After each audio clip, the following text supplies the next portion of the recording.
Afternoon to all of you alumni, fans, and friends of the University of Iowa. Thanks so much for joining us today for this episode of Chat from the Old Cap. I'm delighted to be joined by Robert Cargill, the Director of Undergraduate Studies and Associate Professor of Biblical Studies at the University of Iowa, for a conversation this afternoon spanning all kinds of topics. Professor Cargill joined the University of Iowa's faculty in 2011. His research focuses on the Second Temple Jewish literature and archaeology from the Persian period to rise of early Christianity. He specializes in Hebrew Bible, the Dead Sea Scrolls, issues of faith and science, and teaches Biblical Hebrew, Aramaic, Syriac, and Hellenistic Greek, among other topics. But what is most striking for me is a quote from the fall of 2022 Iowa magazine, in which he is described in the following way. He might be a renowned archaeologist who appears frequently on TV as an expert on everything from ancient Jerusalem to ancient aliens. But University of Iowa Biblical Studies professor Robert Cargill connects most with his students who have unanswered questions. His mission at Iowa is to show everyone, and he means everyone, that they have the capacity for scholarship and critical thought. It is on that premise that I am excited to speak with you this afternoon, Bob. Thanks so much for joining us for this Chat from the Old Cap. Colin, it's good to be here. Thanks for having me. So I'd like to start off with some questions about you. And you and I have had an opportunity to speak once before, but something we share in common is we're not Iowa natives, but we love the University of Iowa. So how did someone from Central California with potential hopes to be an MLB athlete end up teaching biblical studies at the University of Iowa? I was a baseball player. My father basically superglued a baseball bat to my hands when I was very young. My father was a professional baseball player. He played in the Giants organization. His father was a professional baseball player, played in the Red Sox organization. So that's what I was going to do. The problem was I couldn't hit a slider to right field. I was a great defensive catcher, at least people thought so, but I wasn't a hitter. And that we figured out in junior college. High school I did fine, but in junior college we realized, I wasn't I could hit singles. If you threw me fastballs, I was okay. But I also knew that I was smart. I had a brain. And that I could maybe use that brain for something else. But as a baseball player, I had seen Field of Dreams, right? I had seen this movie, and I knew that Iowa was heaven. I had never been there, but I knew that it wasn't heaven, it was Iowa. And so that's basically the extent to my knowledge of Iowa. That and that Tiger Hawk logo, the best branded icon in college athletics. So I always knew that Tiger Hawk, and I knew that Iowa was heaven, but I had never been to Iowa until I was interviewing out here for a job. And I don't know if you know this, but California goes broke every 10 years. And so I was at UCLA. I had a nice job. I was enjoying life. I'd grown up there. But when I came out to Iowa to interview at the end of February, again, I was raised in Fresno where it's like 115 degrees, and it was 32 degrees. I was like, as long as it's not 115, I'm happy. You guys cheated a little bit. You didn't show me this humidity that you have in the summer. But I interviewed, fell in love with Iowa City. Oh my gosh, just a little Cal Berkeley in the middle of Iowa, and was sold. And I have fallen in love with Iowa City, fallen in love. Again, thank heaven for the University of Iowa. And we called this home, and we'll never leave. What a wonderful story that is. And you comment on your brain, and if I'm not mistaken, there's an undergraduate degree, 3 master's degrees, and a PhD on the wall somewhere. Maybe I've missed one, but yeah, it's a little obnoxious.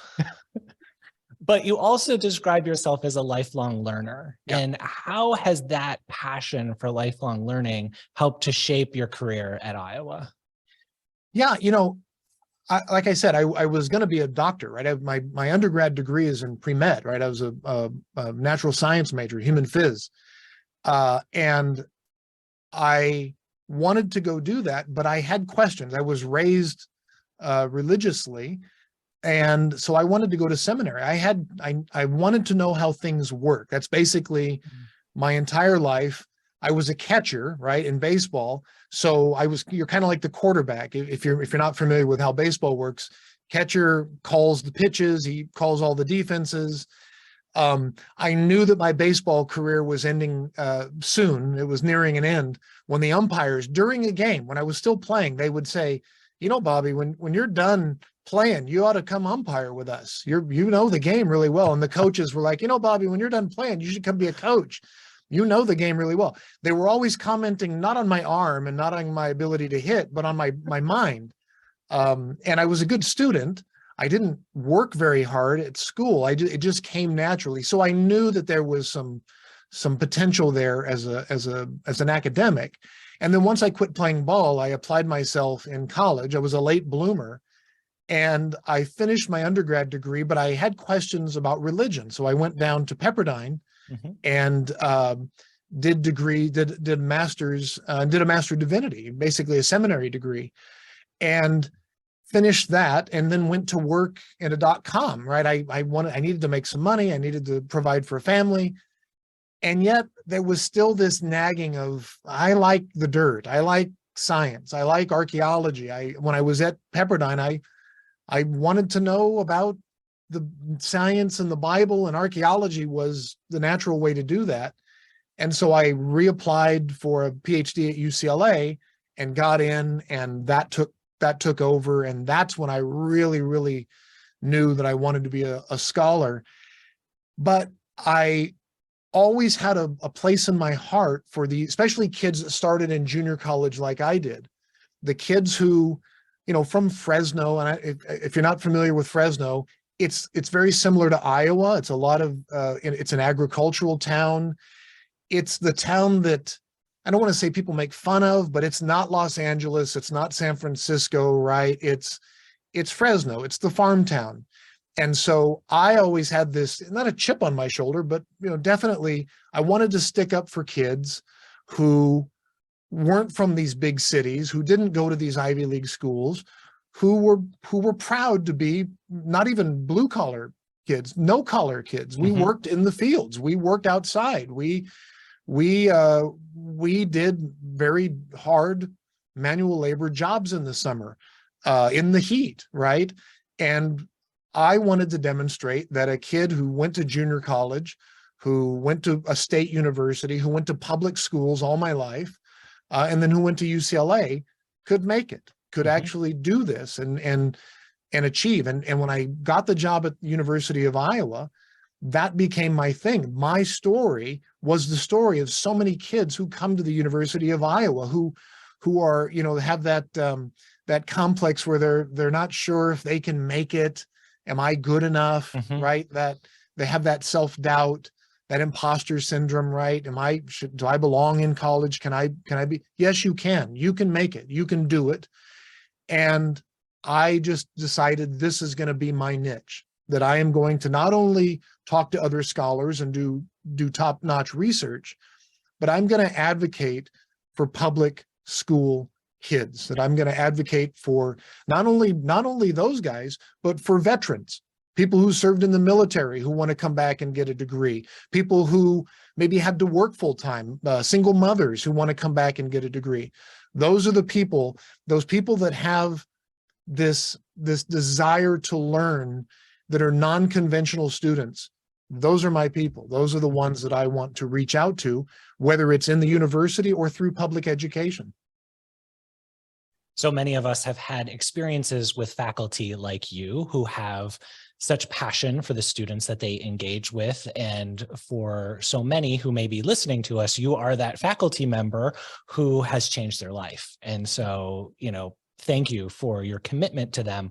I want to return to something that you've said both in writings and then just now about really pushing students and that idea of critical thinking and so forth. And in the magazine article, there's a comment in there where you say something to the effect of, if I say something in class, don't simply believe me. I'm going to give you evidence, question everything. Right. Could you talk a little bit more about where that came up for you, was there a seminal moment for you where perhaps you were forced to think about things, and question things? I had a wonderful professor at Fresno City College named Don Larson.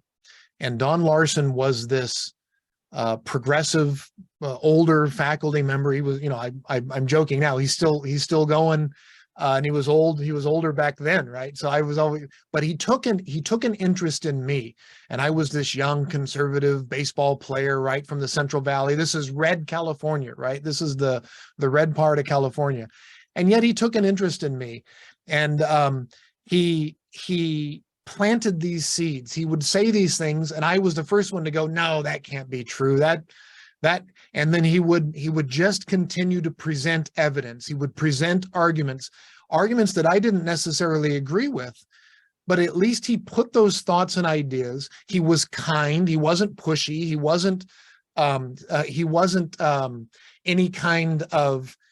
pushing a political agenda. Mm-hmm. He was just saying, here are the arguments. Here are the different things that people argue. Here are the different ways to look at the world. And of course, I was from a place where there was just one way to look at the world, right? There was one, this is the way we do things around here. And so when I went to college for the first time, I was opened to a world where maybe there's a different way to perceive the world. And he planted seeds, and I just kind of went, okay, and I got my grade and I moved forward. But it was years later where I started to think, where that seed took root, and I was like, oh, maybe that's what he was talking about. As my experiences started to catch up with the things that I was taught, and I just had to sit back and say, oh, maybe those professors that took an interest in me when I really wasn't paying attention to what he was talking about, maybe those guys had something that they were trying to tell me something that meant something to me.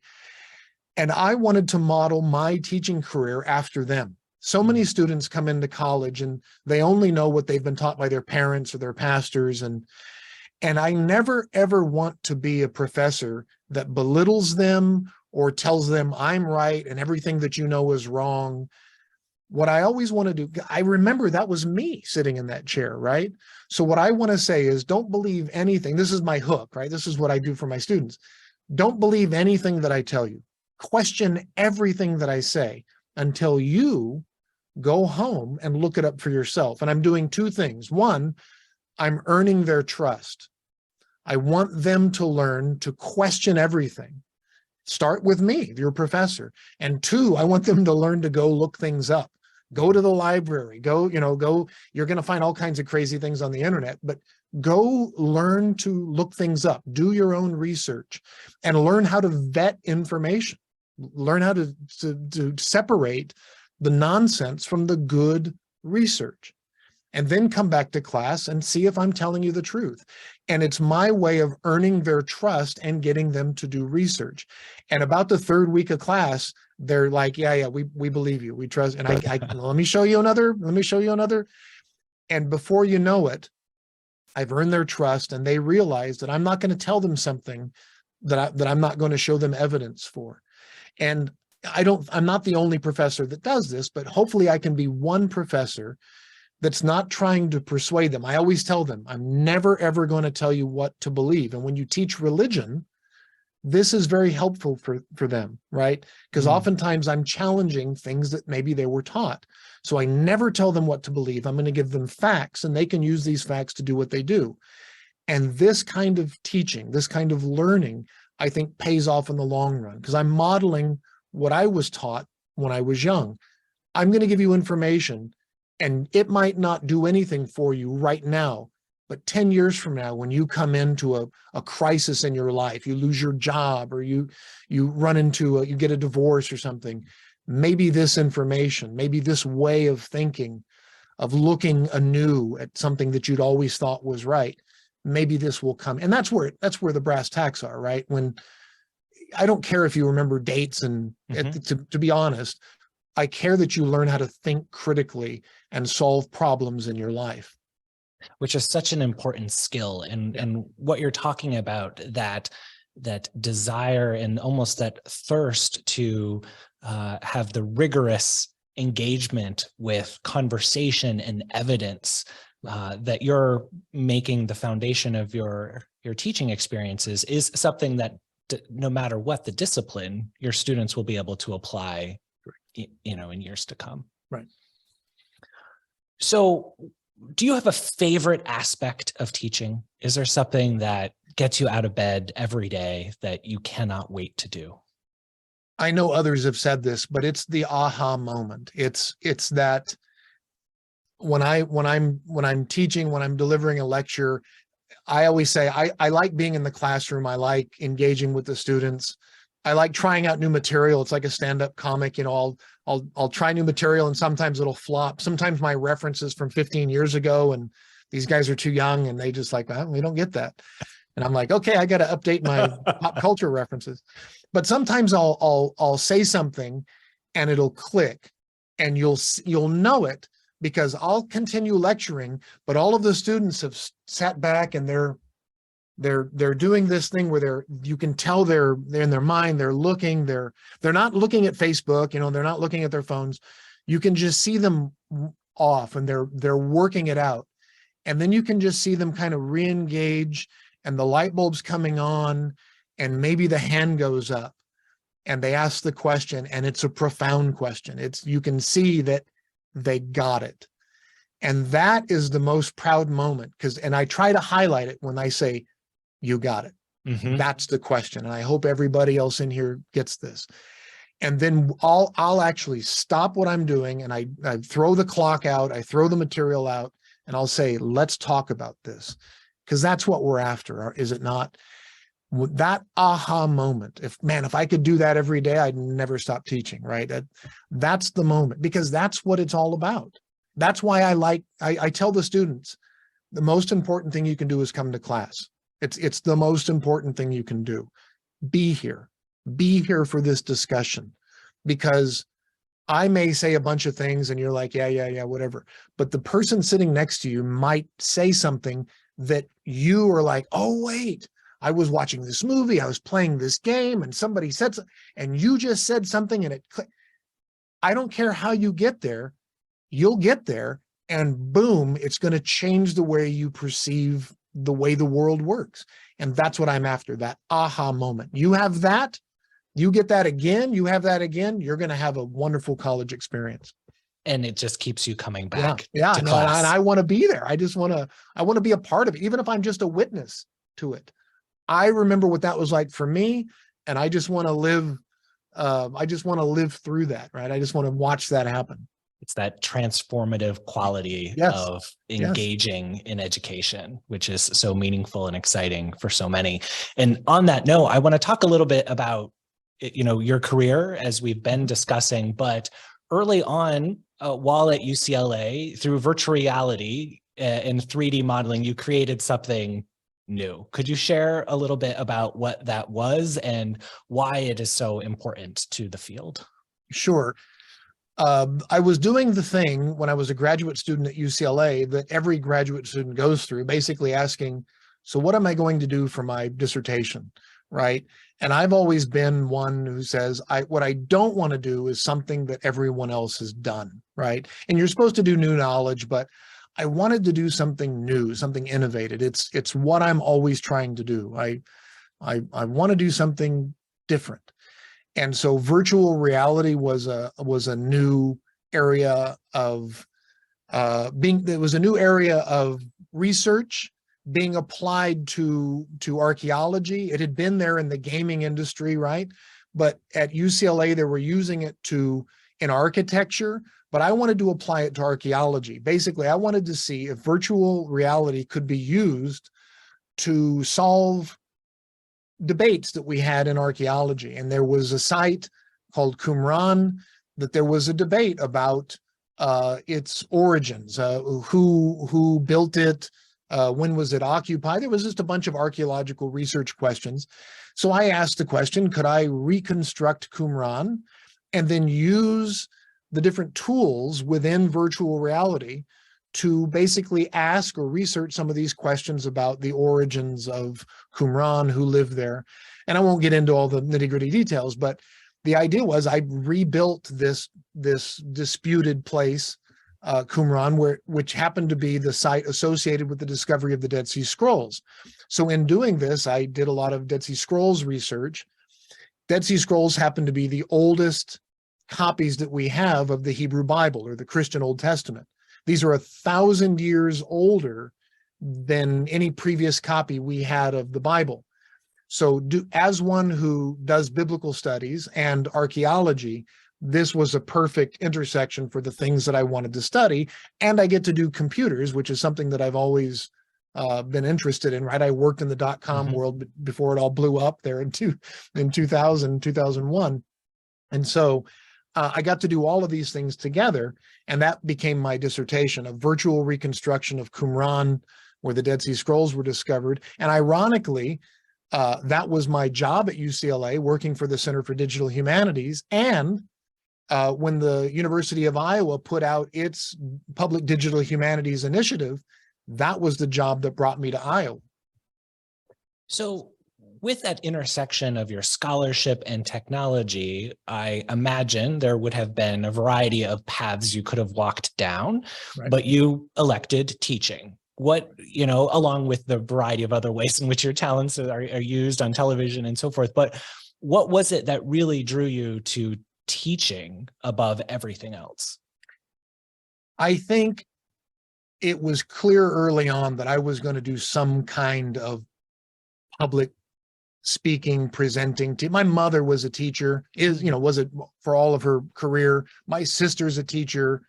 I speak. I was always, doing this as a young kid. And so what I was told in grad school was, and I was told this by television executives, you have a way of taking complex ideas and explaining them to the public. And I said something to the effect of, well, isn't that basically what teaching undergraduates is? But basically, you're taking complex notions and you're explaining it to a younger audience so that they can understand it, right? It's different from teaching graduate students who are supposed to have a higher level of understanding. And I basically took the way that I taught freshmen and did that to a camera, and those two things started going together. I would teach courses at the university, and then somebody would ask me to do a documentary, and I would do the same thing. They'd ask me a question about Noah's Ark or something, and I would present that to camera, and then the two fed off of each other. My classes would fill up because they'd see me on TV, and then somebody else would put me on another show, and so those two fed off each other. But I knew from an early age that I was going to do some kind of public speaking, some kind of public presentation. So I'm interested in some of those questions that you get asked. And is there one or two that have been the most fascinating to you that, you either had perspective on before or had to think about once it was presented to you? What comes to mind? Well, for television stuff, the questions are usually the same. And that's because they're going to ask the questions that are going to get them the highest ratings. So one of the questions that I get from the public is, why do we always see TV shows about the Ark of the Covenant, Noah's Ark, the life of Jesus, right? These Bible things. And I was like, because the Bible sells, right? The Bible is the most published book ever.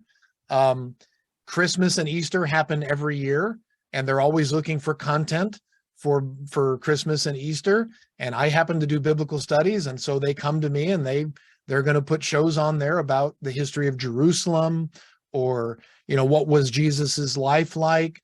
And so as much as I'd like to say it's me and I'm a dynamic present, it's also what I study. It's also what I teach, right?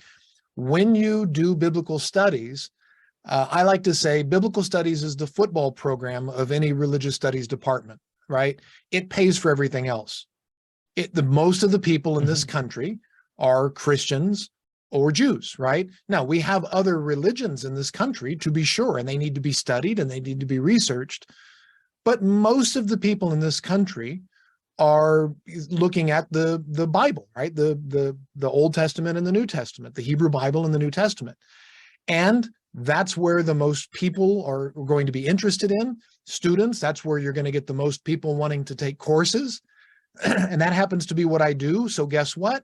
That's what we're going to get the most questions about. So we're going to study the Ark of the Covenant. We're going to talk about Noah's Ark and Jesus. And the one that I like the most is the Ark of the Covenant. And the reason is it's problematic, right? For a religion that bans idols, here you have the Israelites marching around with a wooden box covered in gold that represents God. It's essentially an idol, but you're not supposed to have idols. But except for this one, that one's okay. And then, of course, what happened to it?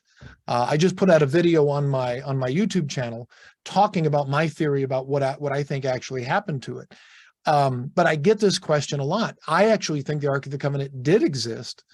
But it wasn't taken by the Babylonians. It actually was destroyed by the Israelites themselves because it was such a problem once they banned all these icons. So I like talking about very technical biblical studies things, but most people just want to hear about issues dealing with Jesus or the first century or early Christianity, and I'm happy to indulge that. I'm always happy to talk about the Bible. With technology being so prevalent and students having smartphones and, you know, the internet at their disposal and so forth, how do you capture and keep attention with your students when you're talking about such ancient things? Sure. The way that I did that was I used technology when talking about antiquity, right? I'm a public digital humanities scholar. So, you know, how do you make the ancient world exciting, right? So I use the technology to actually do this research. So I show them virtual reality Jerusalem. I'll show them virtual Qumran, right? I will actually use technology, use the digital humanities to open up the past, right? I have an incredible colleague, Paul Dilley, here in the University of Iowa in the Department of Classics with me, who is actually able to use technology to look into a scroll, an ancient scroll that's still scrolled up. It's still rolled up. He can actually look through using like a CAT scan and see what's written inside of this, right? I have another colleague in the Department of History, Sarah Bond, who can use digital mapping technology and actually place on maps. And once you get things placed out on maps, right, using digital maps, you can actually make some sense out of what was going on in history using digital mapping technology. So I'm actually trying to bring all this technology to bear. And of course, if you can bring technology to students, they're just going to be glued to the screen, right? They're going to be, can I play with that? Can I do that? And so that's the idea, is I try to meet the students where they are, right? If they're going to be on Facebook, I'll try to go to Facebook and meet them there. If they're going to be on Twitter, Twitter won't be around here pretty soon, right? But I'll try to, if in my place to meet them now is YouTube. YouTube is going to be the place where so much education is done. So what I'm trying to do in the classroom is to teach them. And then what I'm trying to do on the public side is to make these YouTube videos that anybody can understand and try to bring these complex scholarly arguments to YouTube so that the public can understand. When it became known that you and I would be talking this afternoon, several in my office described you as a present day Indiana Jones, and all of the hat and the visuals that go along with that. And I wonder if you could enlighten us a little bit on some of your most favorite digs and, excavations that you've been on. I know I have so many. My very first dig was at a site called Bonias. It's up in the Golan Heights. It's modern, ancient Caesarea Philippi. It's mentioned in the Bible. I mentioned this dig because it's the first dig, and it's like your first kiss, right? It's and I was there when we dug up out of the ground a marble bust of a little girl, 7, 8 years old, probably. It still had the flesh tones painted on it. Remember, all of these marble sculptures weren't just white. They painted them. They had, usually had gems or stones in the eyes, and then they had flesh. She still had flesh tones on there. And I pulled this up out of the ground, and I had a young daughter at the time, so I named it Tally, like my daughter. And I just kept looking at it saying, I am hooked. I will do this. I will do archaeology for the rest of my life. And it's always the other joke is, among archaeologists, you always make your best discovery on your very first dig, because then you'll keep coming back trying to find something better and you'll never do it, right? It's the curse. But I found that. I went with Iowa students to Tel Azeka, digging with Tel Aviv University with Oded Lipschitz, who just won the Emmett Prize, like their Nobel Prize. A wonderful, wonderful excavation at Tel Azeka there, with a wonderful team. Our Iowa students got to go to Israel. They got to travel around on the weekends. They got to see holy sites and natural sites. And I, of course, got to show off. I got to show them all these wonderful things that they can go see and do. But what they enjoyed most was meeting students from around the world: Australia students, New Zealand students, students from the Czech Republic, and dig. And they're meeting them, and they're getting to discover their own things, right? They're getting to do actual research in the Holy Land. That Tel Azeka excavation was fun. I dug at Tel Hatzor when Hamas decided to attack Israel once. That's when they shot one of those rockets that landed right behind me once and blew me into the trunk of my own car. That was not fun. But it's part of digging over there. And so, I've had a lot of experiences in Israel that, become part of my life, and I wouldn't exchange them for the world. I loved going over there with my wife, with Rosalind, taking Rosalind over and taking her to the places that I've been, and saying, look, I need you to be a part of this because this is what I do. And she was like, yeah, I'm in. Bring me here more. And so we had a nice we came home with a son, right? We came home and little Judah was born shortly thereafter. So don't ever go on vacation, right? And we'll come home with more children. How often are you out on digs, presently? Well, now, because of COVID and Sure. because of now I have 11 children, not as frequently as I used to go. But, for a while there, we would go try to go every year. Now, as I'm moving into new things, I'm doing more. What I try to do now is bring in the information from the people in the field and distill it down and present it to the public. So what I'm trying to do now is help to market and promote other people's scholarship. So what I would like to do here at Iowa is to make that the hub, make Iowa the hub. And I do this with the Bible and Archaeology website, is to try to say, what did you find? Send it to me, and I'll help promote it. I'll help tell the world about it. And anything that I can do to help promote my colleagues' scholarship, help raise funds for them or for the university. That I'm understanding that my role is changing and shifting a little bit. The knee is still holding up, but I was a catcher before I was an archaeologist. And so as I age, I'll turn 50 in the spring. And as that shifts, I'll do more of the sit down television stuff and less maybe of the in the field stuff. Sure. You just commented on being blown into the back of your car, which, does not sound fun, as you noted.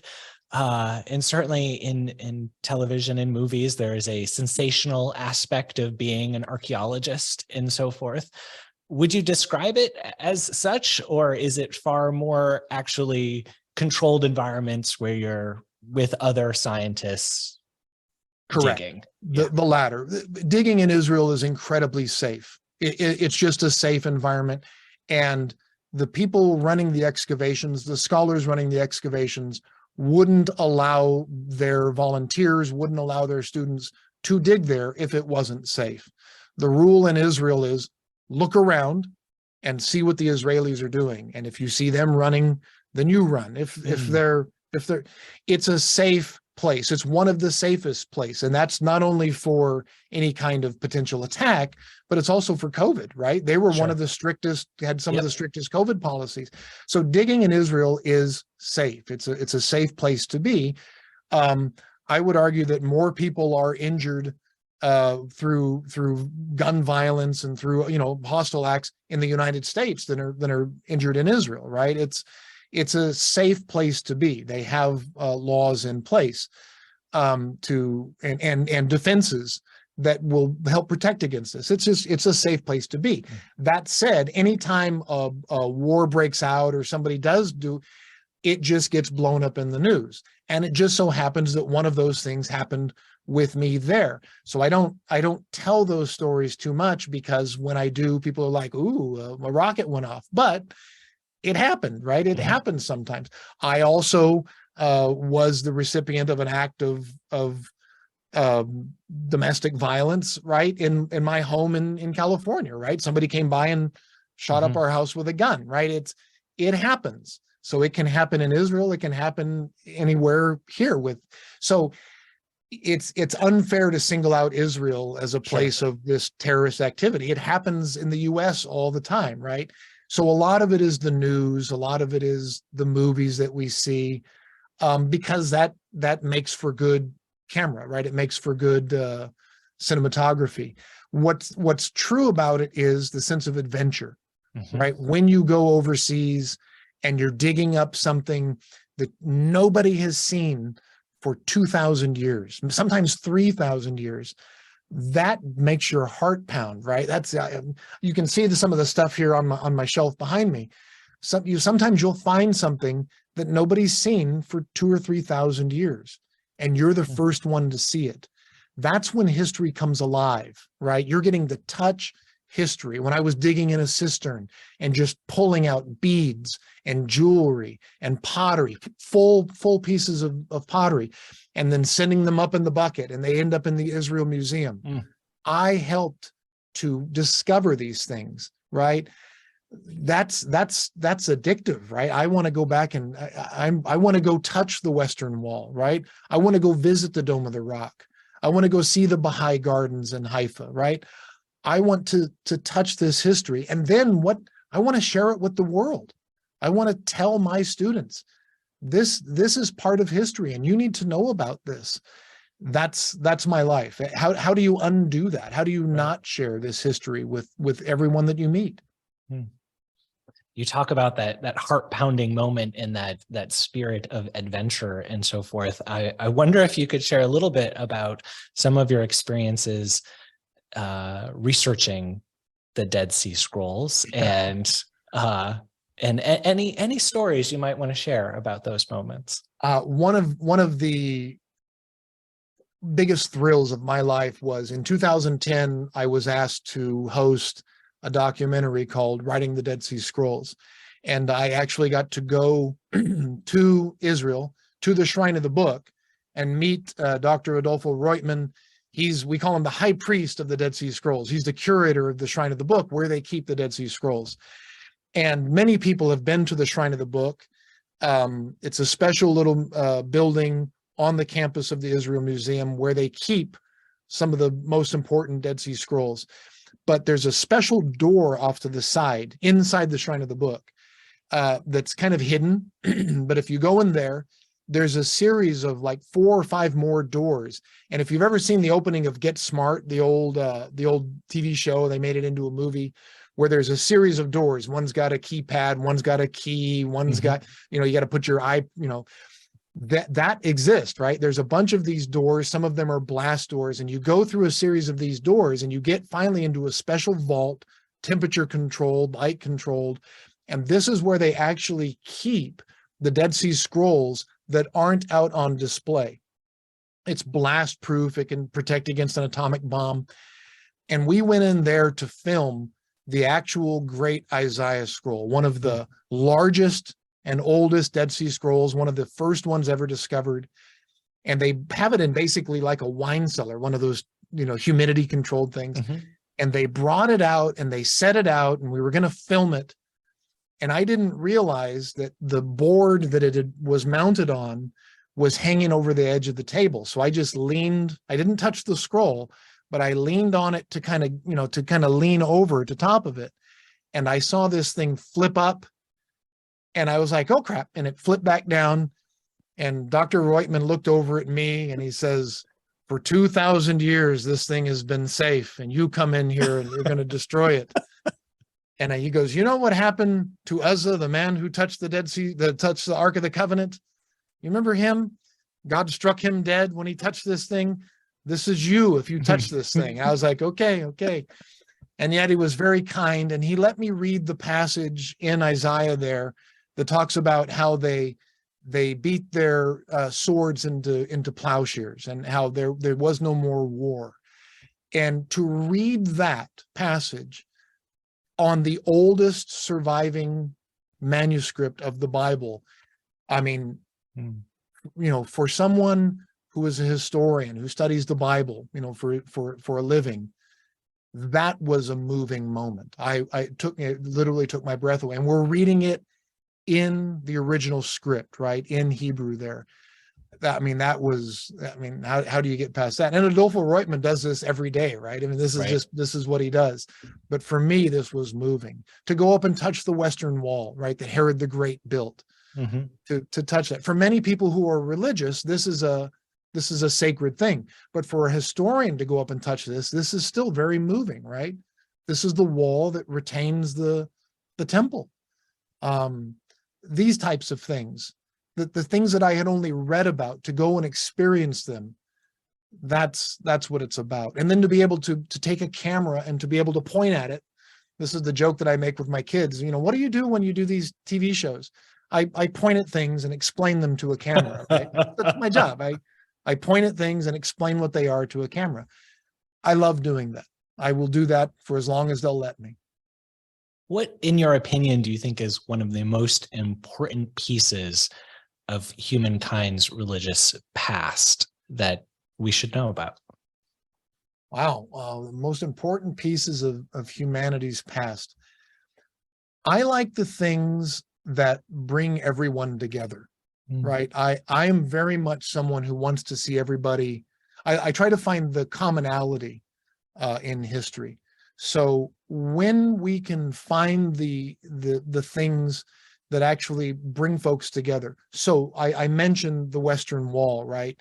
This part of the world is sacred, right? The Dome of the Rock sits where the Jewish temple once stood. This area, this part of the world, Jerusalem, the old city Jerusalem, this is important to Christians, right? It's the place traditionally where Jesus is said to have been crucified and raised from the dead, where the Church of the Holy Sepulchre sits in Jerusalem. It's the place where the Jewish temple stood, and it's the place where the Dome of the Rock stands. This is the place that marks the famous night journey of the Prophet Muhammad, right? The Isra and the Miraj. So this is a place that is sacred to three faiths. And I like to point out this in my History of Jerusalem class, I think that's the way it ought to be. That instead of trying to fight and tear this place apart to try to, this is ours. No, it's ours. When my kids do this, I stop them, right? And I say, you're going to break it. If you fight over this, you're going to break it. And then nobody's going to be able to play with it, right? Nobody's going to be able to use it, right? Instead, let's share it, right? If it truly is God's city, then let's treat it as such. Let's learn to share. Let's learn let's make it an international city. Let's make it a place that we can at least all share it together. And I like to find those kinds of things. And I like to find people, Jews, Christians, Muslims, that like to support that kind of thing in Israel, right? There are people in Israel who support that kind of initiative that say, look, let's just agree that this is a place that not only religiously, but politically, tourism, right? Financially, this is the best solution for everyone, that we can all get along and get together and share. I know that sounds like a simple solution, but we can share and make this work for all of us. What are you currently working on? Right now I'm working on, like I always am, a number of things, but I just signed on for 3 or 4 more episodes of some television shows. And so, I've just finished filming some, so those will be coming out probably in the spring, and I'll film some more that will come out in the summer. I am working on my website, which is called Bible and Archaeology. This is a public website that does exactly what the title says. It talks about the intersection of biblical studies and archaeology and delivers that directly to the public. And I'm just trying to, some of this stuff is stuff that I write with my team, original content. And a lot of it is also content that we bring in from other scholars who we say, here, bring that to me and I will promote that for you. I will tell the world about what you're doing. And so we try to aim this at the public, right? This isn't really esoteric, scholarly content. We try to break it down so it's for the public. And we do this in written content, and we also do it in YouTube videos. So, you know, depending on what some people like to read, some people like to listen to podcasts, some people like to watch YouTube videos. We do all of that on the Bible and Archaeology website. And I'm also working on just trying to be back in the classroom and trying to build up my courses. I'm teaching a course in the spring called Ancient Origins of Religious Conflict, talking about what we were just describing, where I'm actually using conflict as the hook. So Israel, Palestine, or China and Tibet, or, you know, Northern Ireland, right? What are the conflict? What's it about? And then I use that to actually look at the origins of the conflict. And in doing so, you actually look at the basic tenets of the world's religions. And that has been a very, very popular class, like hundreds of students in the class. And I'm starting to teach that live again, beginning in the spring. That's wonderful. No doubt you've made a profound impact on the students that you engage with through your classes, but we have a question from our audience about if there are any students that come to mind who have made an impact on you and the way that you view the world. Do you have any that come to mind that you might share a story or two? Sure. I had a student here in Iowa come several years ago named Cale. Cale had, I want to make sure I get the story right here. He had lost his father, and his father had passed away, and he had transferred to Iowa from Iowa State, and he was an engineering major or something, but he was interested in the Bible. And he said, I want to take your class. Can I do that? Is that okay? And I was like, sure.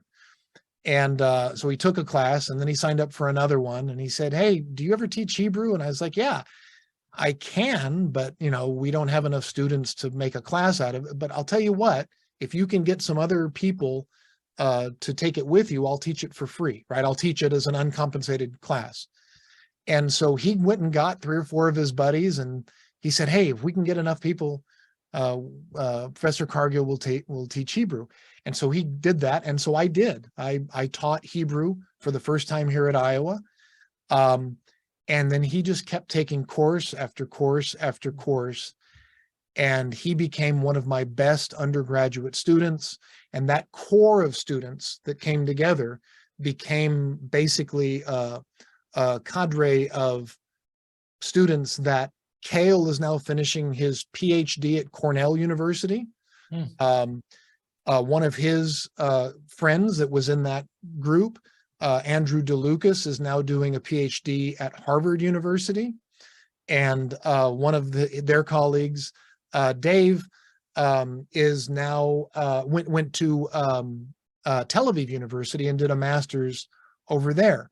And so because of Cale kind of rounding up some of these students, you know, basically not knowing what he wanted to do, but having an interest in the Bible, being a public school student, just kind of not knowing what he wanted to do, like I was, you know, when I was young, and taking an interest in him, he's now going to be a professor of biblical studies like me. And so when I see students come to me and say, I'm not sure what I want to do, but I know what I like, I think it's important to invest in them, because you never know, that kid is me. And so, how can you turn that down? And so I sometimes I teach these courses for free. It's not good on the pocketbook, but Right. it's good for them. And so I like to do that. And, and he made a difference in my life. He was a good friend. He would show up in the summer with just 2 cups of coffee, and he'd just walk in my office and say, "Here you go. What are we talking about today?" Just in the summer office hours. Hmm. And he'd help me do research. He wanted to do this for a living, and it shows. That's wonderful. Yeah. Throughout our conversation, my colleagues have been posting into the chat websites and links, but are there other things that come to mind that our viewing audience should look out for? Things you recommend, perhaps upcoming documentaries that you're featured in that we might be able to promote briefly here? Yeah, sure. I have a YouTube channel, Excavator, XKV8R over on YouTube. I am doing some more episodes for History's Greatest Mysteries coming up. So I do a lot of work with History Channel. We just hosted Mary Donahue, who's one of the vice presidents of, pardon me, of research and development for history. Just a wonderful individual, really doing good work at History Channel, trying to, has done this, has really improved the quality of the content going out on history. And anytime I can do something with her or for her, I try to do that. And so I end up doing a lot of different shows for history that involve the Bible. And so, yeah, I'll be doing a lot of shows for them. Coming, I always say, turn on the TV on Easter and Christmas, and you'll either see a new show or some reruns there. We'll know where to find you. Yeah, I get that. I'll get a TV show from somebody back in Fresno. Pardon me, I'll get a phone call from somebody back in Fresno that'll say, "Hey, I was watching History and you're there, and then I flipped over to Discovery and you're there, and I went over to Nat Geo and you're there. Stop it. I'm trying to eat." They'll make some joke. So you're everywhere, and yet also here at the University of Iowa, for which we are so grateful. As we round out our hour together, I've got one more question, which may be on the tip of everyone's tongue, which is, where are we to find the best pizza in Iowa City? Oh, you're putting me on the spot. I would have to say Wigan Penn East. And not just because it's the one that's closest to my home here, but Wigan Penn. I like their thin crust, not the deep one. I like their thin crust, sausage and mushroom. That's the one. That's the one. The runner-up would be Mesa, and not just because it's right across from the Jefferson Building and I can just pop in there and get their lunch special, but they do their chicken cordon bleu at Mesa would be the runner-up, I think. Very, very good to hear your evidence-based decision there. On always evidence. Always evidence.